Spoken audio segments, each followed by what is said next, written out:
again everybody, welcome back to Mob Topics. Nako, this time special yung episode natin para sa mga mahihilig sa crab. Hindi ko magalaw yung braso ko kasi hawak-hawak ko sila, medyo mabigat. Eto na sila, ayan, nako. Ayan, 3 big crabs. Dalawa yung malaki dyan, isa yung medyo maliit lang. So ngayon, ilagay muna natin sila dito. Kasi baka mga gat, feeling ko buhay pa sila. So anyway, medyo malansa. So ngayon, first step, i-steam natin yan and then i-air fry natin ang crabs. So it's an air fried crabs at masarap ang mga ingredients kung gagamitin sa crab natin. So ngayon, paalala lang ha, just a reminder sa mga mataas ang cholesterol dyan at sa mga pinagbabawalang kumain ng maraming seafood, medyo hinay-hinay lang po sa pagkain ng crabs at saka sa mga seafood na matataas ang cholesterol kasi mataas ang cholesterol niya. Pero bahala kayo ha, basta ako sinabihan ko na kayo. So, masarap yung takim-tikim lang pero wag too much, okay? Pero sana magkaroon kayo ng idea at magustuhan yung episode na to sa pagluluto ko. And please don't forget to subscribe to my channel para sa mga next ko pang episode. And please click the bell, okay? Please enjoy this episode. Ayan, first thing to do is steam na natin siya. Lagyan na natin siya sa steamer. Ayan, yung mga crabs natin.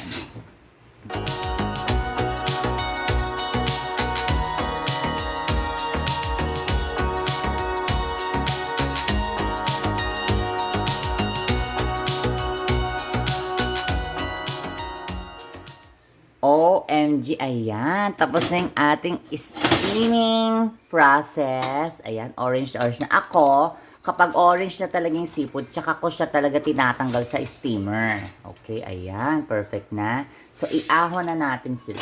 Ayan.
Ayan na, na-marinate na natin ang bonggang-bonggang ating crabs.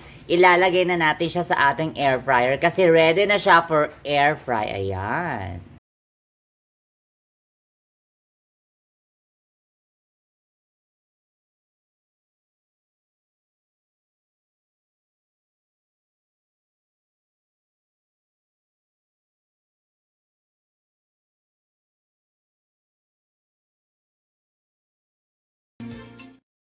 Ayan, ready na yung ating crab. At saka na-marinate na natin siya ng bongga. Pero as always say, di ba, paborito ka talaga yung ano ko, yung basil ko. Lalo to dried basil. Lalagyan natin yung paligid niya ng dried basil para mas mabango. Ganyan. Kasi ang bango pa kakainin at saka sarap kainin ng pagkain kapag may aroma. Ayan. Lagyan natin siya ng para mas dramatic. Ganyan. Okay, here we go. Ipapasok na natin siya sa ating air fryer by Elo. Ayan na, pak! Okay, for temperature, 200 degrees Celsius and then 15 minutes.